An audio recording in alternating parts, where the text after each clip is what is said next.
I know I probably should be wearing my witch hat one last time, but I just had this one on. My mouse stitch hat. Okay, back to the whatever the story was called. The Shadow on the Blind, I think it was. You will have seen the title.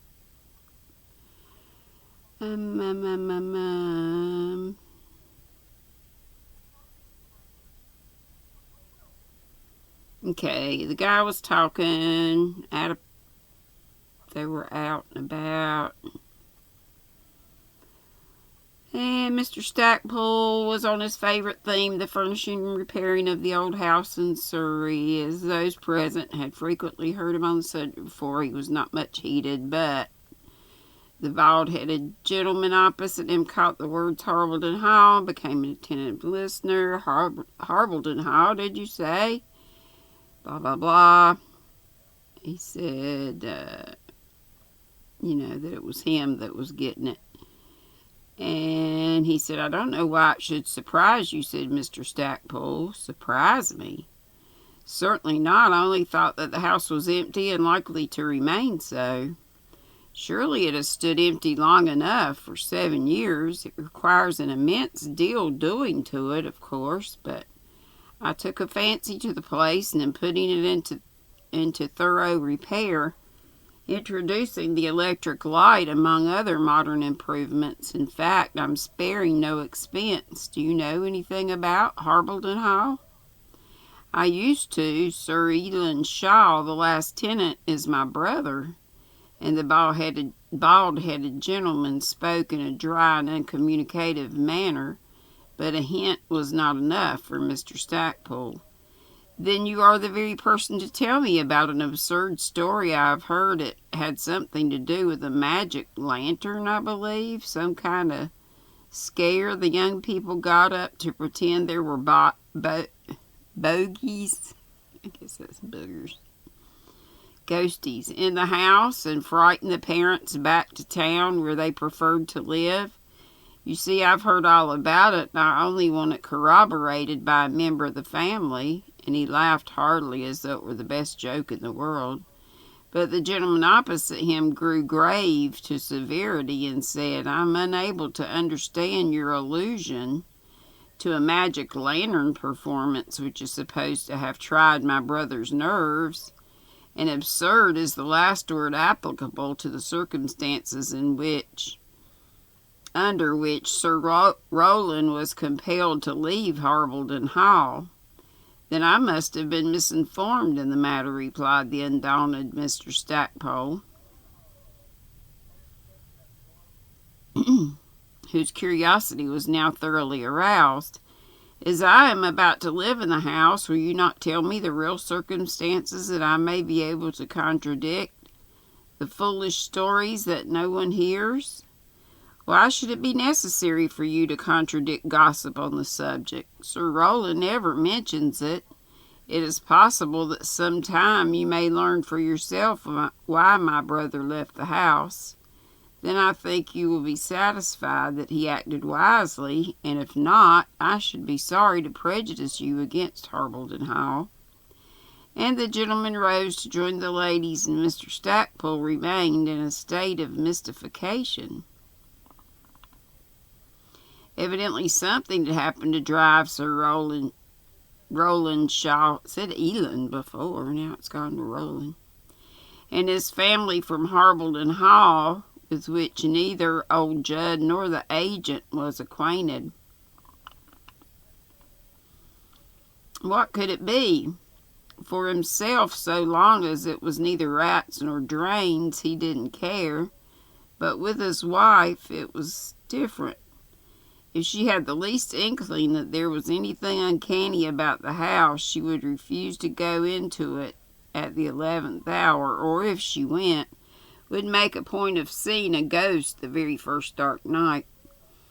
But she must hear no silly talk about it. Any ghost that former inhabitants of the hall may have imagined they saw when they went about the house, starting at their own shadows by the dim light of oil lamps, The electric light would put all that to rights. It was the best cure for such preposterous folly, and in its illumination Mr. Stackpole felt that he should be more than a match for all the powers of darkness. But shortly after meeting Dr. Roland Shaw's brother, an odd consequence happened that drew his attention again to the subject of their conversation. Mrs. Stackpole had written to her son at Malta telling him that his father had taken an old house in Surrey, with which he had fallen in love, how beautifully he was fitting it up, but that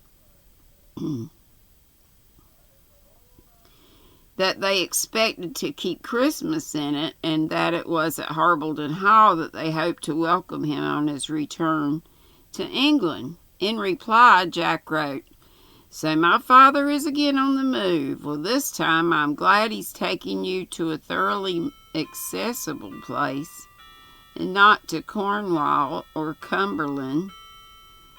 But is this old house he has taken a fancy to not... Hang on. But is the old house he has taken a fancy to not far from Mendleton? I suppose there can't be two Harbleton Halls in the county, but it is odd. If it is the house of that name, I have lately heard something about it. There was a young civilian out here for his health. He'd gone to Egypt now, and he told me that his uncle, a Sir Roland Smith or some such name, had been fairly driven out of the old house in Surrey by ghosts. I'm sure he called at Harbleton Hall, and he said that his uncle was not in the least a nervous man, but it was more than he could stand, and he had to leave. I wish now that I had asked him all about it, but he was such a dull chap, nothing he said interested me, so I lost the chance of learning particulars. Don't you be timid, dear mother. Let me tackle the boogies when I come home. I should enjoy nothing better." Mrs. Stackpole did not like this at all. It produced an eerie and creepy sensation, and her husband took care not to increase her discomfort by telling her of his discussion with Mr. Shaw. "It is odd, my dear, very odd," he said in his most cheerful tones, "and we are obliged to confess that somehow or other someone or other received some sort of fright at Harbleton Hall. Nothing can be more vague, and yet that is all that is known about it. A pity the whole silly business was not inquired into on the spot. Of course it would admit of a perfectly simple solution.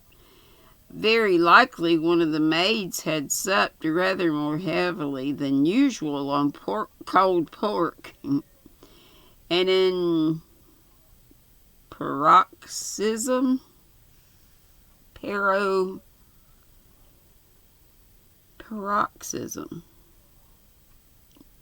I don't know. Hang on, let's see if we can look it up and get a pronunciation.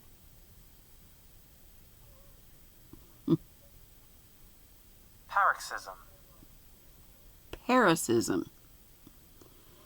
Thank you. Of indigestion, walked in her sleep. Someone saw her in her white nightgown, took her for a ghost, screamed and got up a scare, for it is always easier to cry out than to investigate, and there you have the whole world history of a ghost.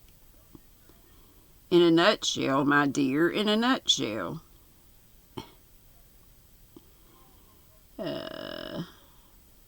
The workmen were punctually out of Harbleton Hall on the day agreed upon, and as punctually received their pay and their Christmas supper, and the house was ready for the reception of the new tenant. With the good wishes of all who good wishes. I hate cataracts.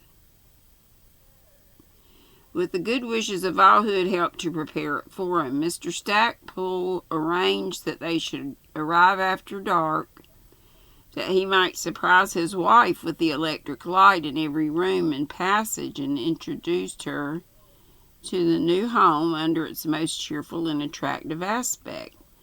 As they approached the house, both Mrs. Stackpole and her daughter exclaimed with delight, and Ella said it was too pretty to be real. It was like something on the stage. From every window of the house, from the basement to the garret, streamed the pure radiance of the electric light, undimmed by curtain or blind, sending shafts of light far into the surrounding darkness. From the porch, the white light illumined the drive like a cold sunshine, and showed every pebble on the ground and every twig on the bare boughs. "There, my dears," said Mr. Stackpole triumphantly, as he led his wife and daughter into the brilliant hall. "This is how modern science drives away foolish fears of darkness." To the darkness. I have to go to sleep. I'm sorry, y'all.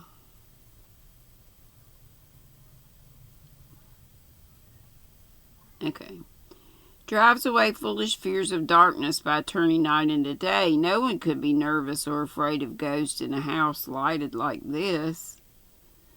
"No, indeed, the thing would be impossible," replied Mrs. Stackpole, her daughter and son-in-law, in confident chorus. Christmas was kept with such festivity at Harbleton Hall, it was impossible to say who was most delighted with the house, the hostess or hostess. Host. Dang it.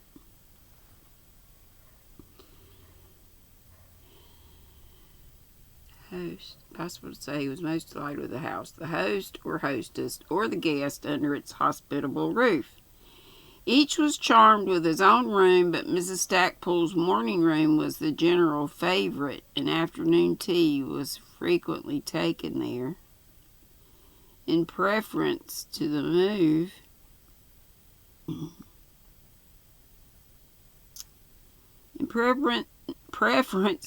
more stately drawing room. The grandchildren played in the empty rooms upstairs on rainy days, and every evening watched the miracle of lighting the house with the electric light, and with breathless interest. They regarded Grandpapa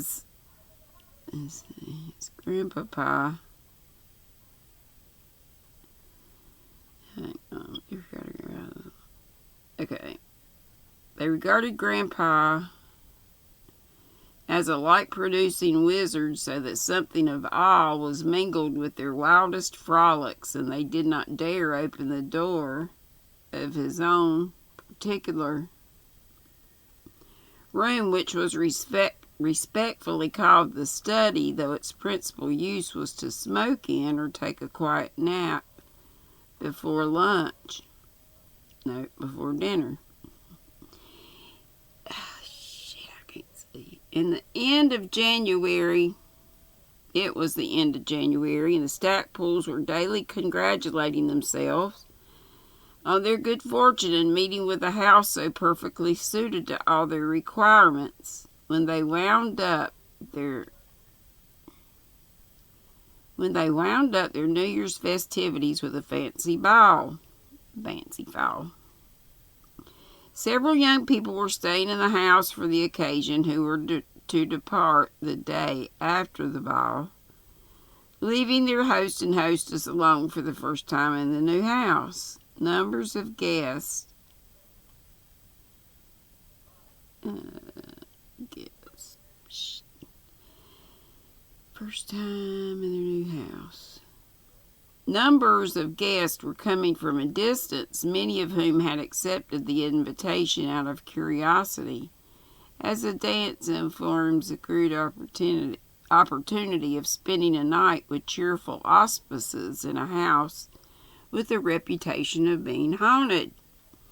All the entertainment so far had been successful, but the last was to be the best, and the host and hostess threw their whole souls into the preparations to ensure its complete success. The room was charming, the floor perfect, the band that came from town the most renowned of the season. The costumes to be worn were of no special time or country, and the Stackpoles themselves set an example of reckless Catholicism. I know the word, but let's have it pronounced.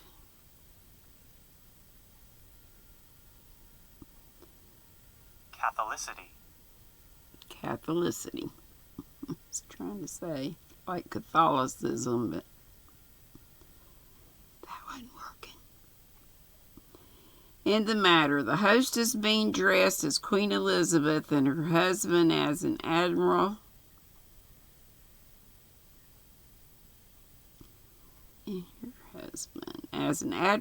Of the fleet of today, while Mrs. and Mr. Beaumont figured respectively as a Japanese lady and Spanish matador. By the time that the guests were arrived, clad in the garb of all ages and countries, the ballroom appeared to contain such a motley throng as the Day of Judgment alone could bring together. Here in ancient Greece, wait a minute.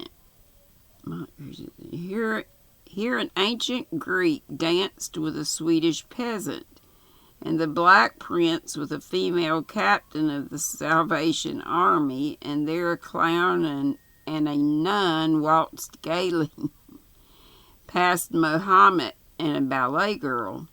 The electric light was a greater novelty then than it is now, and the ghosts showed their food. Wait a minute.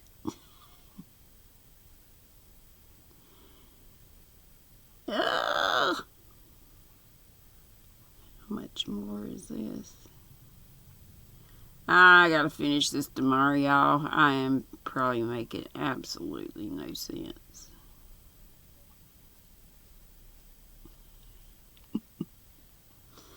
I'm sorry. I don't think it's a whole lot more, but I'm just... sheesh.